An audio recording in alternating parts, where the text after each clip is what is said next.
like a lot of the healing talk today. I think like therapy talk has definitely ruined us, and not because of its overuse or miscontext. I think it's ruined us because in a lot of ways it's made people point the finger and like weaponize that, right? And something that comes to mind is when Bell Hooks was talking about how, when black men were not permitted to go to school, right? When black men were deprived education, they weren't able to be educated. They weren't allowed to go to schools, right? We know they were deprived economically. Black men were not able to be employed in the workforce. And so when black women were going to college, they would come back and they would share certain things, and people who were educated would start to weaponize their education and intelligence on other black Americans within the community. And I kind of think about that when we talk about healing and we talk about therapy talk. Like, I think one thing I've realized with a lot of people is the garnering of more, right? Whether that's intelligence, whether that's, whatever the case may be, is always like arsenal. It's like arsenal for them. It's like something that they take and they use it to attack other people. And I think that that's somebody who's hurting.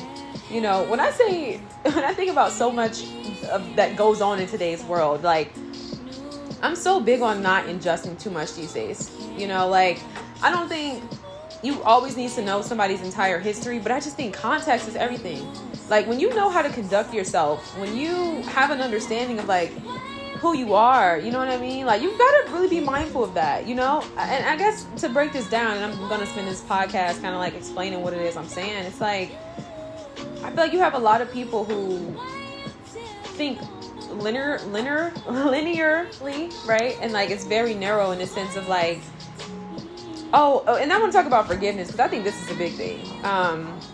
A lot of people think forgiveness is like, okay, you gotta let somebody back into your life. Like, I don't really care if this person's back in my life. And like, you talk about therapy, you talk about healing, you talk about all those things. I be thinking about how people act like they're not hurting and they act like they're not angry when they are angry. You know what I mean? And I just was writing about this on my column. I'm like, if somebody steps on your toe, why are you sitting here acting like that doesn't hurt? And I think that that's the thing that alarms me the most. And I feel like people who take this type of mindset and their attitude is, if you forgive a person, let them back in your life and move on with your life, and, y'all can still be able to be cool and be friends. You know what? These people right here are very dangerous. I would say these people are very dangerous because it just feels very disingenuous. I feel like if somebody hurts you and you willingly let this person back in your life, and I ain't talking about like, okay, yeah, we had a disagreement, because I got some friends in my past that I would gladly let come back in my life, because I felt like it wasn't something that was like the act, right? The act of the hurt and the pain. My mic died. But when I think about, friends of the past, like people I had in my past who I would definitely let come back in my life today, and I don't even know when the mic died, y'all. So I'm just going to pick back up with my last thought. But I feel like I would gladly let people from my past, like old friends and stuff, like, not everybody, you know what I mean? But I definitely got some old friends that come to mind that I would 100% let come back in my life because, the issues that we had, or, the act that was committed rather, it wasn't something that was repetitious. You know what I mean? It was a one-time thing. And, at that time I was hurting, right? Because I think for me, it's like, okay, we all make mistakes. And I think if a person makes a mistake and you're just like, ready to completely 86, that may say something. But I think that's different. I feel like with like your friends versus like, I don't know. That's tough. But anyway, I just don't like how we live in a society like that today. Like, and I think that, like I said, the people who keep people from the past in their lives and they're like, I'm just not hurting. I'm not mad about this. When this person did them so slimy, grimy, like, you know what I mean? To me, that's a very dangerous person. And I think to the person who would even want to come back in somebody's life and you was wrong, y'all different. I just think that's a different type of person. Like, to me, it's like it makes me question like your level of authenticity and your level of like genuineness. You know what I mean? Because I think for me, it's like I would have a sense of shame. You know what I mean? Like, we all make mistakes and I've made mine. You know what I mean? And I'm like, I just live with that. I move on and I do better and I get better. I'm not trying to come back into this person's life and, this person has gave me a million chances. Like, because I think for me, call it humility, call it whatever you will. It's like, why do you deserve that? You know what I mean? And I think that's probably my problem with like this generation is like, I gotta kill the music, y'all. We got an ad coming on. I'll have to play that in a second when this ad clears. But it's like, why do you why do you feel worthy of that? Like, I mean, not worthy, but like, why do you feel deserving of that? And I think that's the thing that really concerns me about this generation, or even, let me not say generation. I think that's the thing that concerns me about being a young adult and being an adolescent and transferring, like, growing into adulthood, right? Like, I think as you become an adult, you realize that you're not entitled to anybody's time. Nobody owes you anything. You know what I mean? And I think that's something that does kind of concern me with our, cause it's like, I feel like that's kind of the type of attitude you take on when you feel like, oh, forgiveness is, you know what I mean? Like, just because this person, this person say they've forgiven me or whatever the case may be, I deserve to be back in their lives because that shows that they've forgiven me. No, you're not owed anything, especially after you had a million chances. Like, I just feel like for me as a person, I wouldn't even think like that. Like, I would move on with what I did. And I think that's the thing too. You talk about like maturing and like growing in confidence. You gotta get to a place in your life where you accept all that you are. Like, you know what I mean? Accept the good, the bad, the ugly. You know what I mean? Take your losses and move on with your life. You know what I mean? Like, I think people who sit around and act like they never really did anything and, it's like, to me, I feel like you're never going to be sturdy. You're never going to, because you know why? It's something about integrity. It's something about being real and being honest and like being authentic that just makes you so sturdy. You know what I mean? Like, nobody can ever take that away from you. You know what I mean? Versus you acting, you're being a coward, you acting like you ain't do what you just did. You know what I mean? Like, you're never going to have a clear conscience, And I think that that's the thing that concerns me. And I was talking about this. I was in my column. I was just writing about like, fear of God and, what does it mean? Like, to fear God and just kind of like having a clear conscience in your life as you operate throughout your life. You know what I mean? Do good by people, do right by people. And if you've done wrong, okay, that's fine. Own it. You know what I mean? But it's like, you got to know that you're never going to feel good about yourself by doing wrong by people. You're never going to feel good about you. And if you did do wrong, okay, listen, like I said, cut your losses. We all make mistakes. I think for me, I just had a moment like that in my life where I was like, I got to cut my losses. I did what I did. I did what I did. But it's like, if I sat around and act like I didn't do what I did and I'm sitting here and and it's like, I'm not going to grow from that. You know what I mean? Like, grow from it. So now I know because I've had these losses and I made these choices and I've taken accountability and I've accepted, now I can move forward and I got to live with that. You know what I mean? But it's like, I'm not going to sulk. I'm not going to sit and carry that on my back, but I'm definitely not going to sit here and be like, I'm deserving of several chances. That's crazy to me. And so I don't know. I think there's something about being an adult and being responsible and low key, like having discipline in your life. You know what I mean? Like, you really do have to kind of grow and mature and just realize like nobody's going to owe you that. You know what I mean? We make our choices. It is what it is. Okay. You got to listen, let it fly. So yeah, I think that people who act like, forgiveness is reconciliation is those people, they perping. I say they perping. For you guys who don't know what perping means you're lying. Okay. You're perped out. Okay. You're lying. And I say that because it's just like, I feel like people who say that, they really, listen, this is what I've noticed, especially when it comes to like social media and like apps and you know what I mean? Cause that's how people connect anyway, right? Like, we only have social media.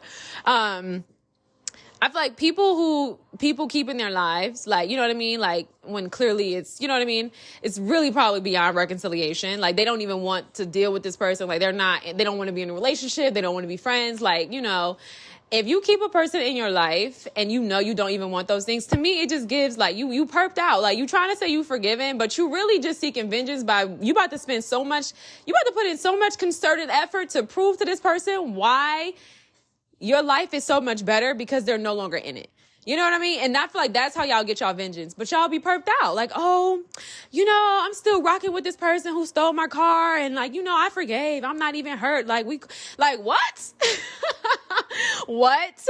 Like, they stole your car and you guys are still just kicking it in your couch. Like, are you and God bless you with a new car. Are you going to let them drive that way? What are you trying to prove? To me, that just seems so disingenuous. Like, that's not real. You stole my car. You stole my vehicle. You stole the transportation. You completely uprooted my vessel, my communicate. Like, so I just think that people who say that, I just think I think you guys are lying, you know? Now, I've seen people to where it's like they say they forgive a person, and then it's like they see this person in real time and they be acting crazy. And it's like, okay, hold up. You know what I mean?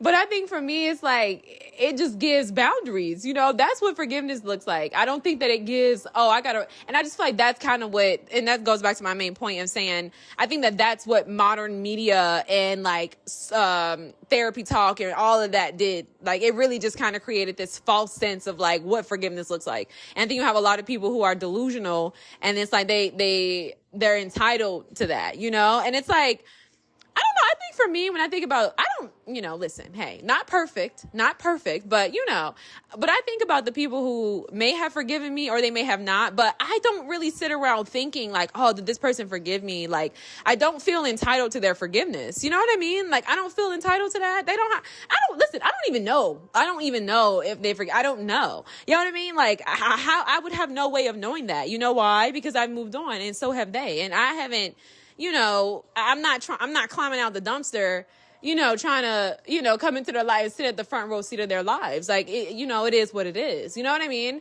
So I just think that a lot of people are disingenuous when we talk about forgiveness. And that was really my whole purpose of this podcast today. I just feel like people be really perked out. And to me, it just doesn't give that. Like, be real with yourself first, and then be real with others, because it's like, you're lying.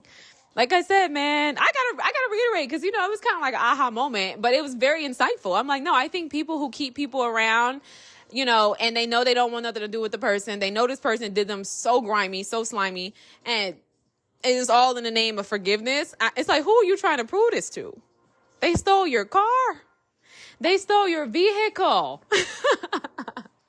Who are you trying to prove this to? Are you trying to prove this to me or you? You know what I mean? But then it's like, you see this person in person, and it's like, you acting all fidgety. You not even sturdy no more. You acting crazy. You know what I mean? So it's like, you see what I'm saying? Like, the concerted amount of effort, instead of you just being real, like, we cannot kick it. We cannot kick it. We are not, like, you know what I mean? Like, why are you perped out? I just feel like it gives you perping. That's just what it gives, y'all. We keep getting these little ads. I'm over here playing YouTube. I kind of like this flow of like doing the pod with the music playing in the background. I don't really feel like this is picking up on it as much. I don't know if the mic did. And I know this sound was so crazy in this podcast, but I just was thinking about that as I did my column. I think the coolest thing about audio and, like, I don't want to say typecasting, but like writing, is that you have the ability to fully express, you know what I mean? Like, everything is very much conveyed, and, it's very concise. You know what I mean? It's very much like there. But yeah, it's Sunday. MLK Day is tomorrow. I'm so happy. NPR's Code Switch did a great podcast episode just talking about how everybody's trying to have their hands in MLK, and, what they think it meant and what it was about. It's really crazy. But trust me, the history will not be lost on us here at Renaissance Room. Okay. Yeah, so that's crazy. But anyway, it's Sunday. It's Sunday. I'm at home. I'm chilling. I'm not doing anything today. I seen that it was 9 degrees. I was supposed to go to the market. I was like, okay, I'm going to wake up. I'm going to walk my dog. And I opened that door this morning. I opened the door. I said immediately, no, we're not going anywhere. So yeah, I'm ready for winter to be over. I'm literally shopping for summer clothes. I love summer. Like, I really do. I am such a summer babe. Like, I feel beautiful in dresses. I love me a dress, honey. Yes, I do. I love me a dress. I'll be feeling out of place anytime outside of that. You know what I mean? Like, anytime I can't wear a dress, I'm not really feeling it. I'm just not. And, don't get me wrong, there are some cute looks. Like, this isn't like, but that's just me. I love me a dress. I love my toes out. I hate having to put shoes on, and, I'm not really a sock person, I'm just like very much barefoot blue jeans night, I'm joking. If you know that song, then you get the joke. But all right, y'all, that's just my 2 cents. And y'all need to stop perping. Be real with yourself, and then you can be real with others. Peace.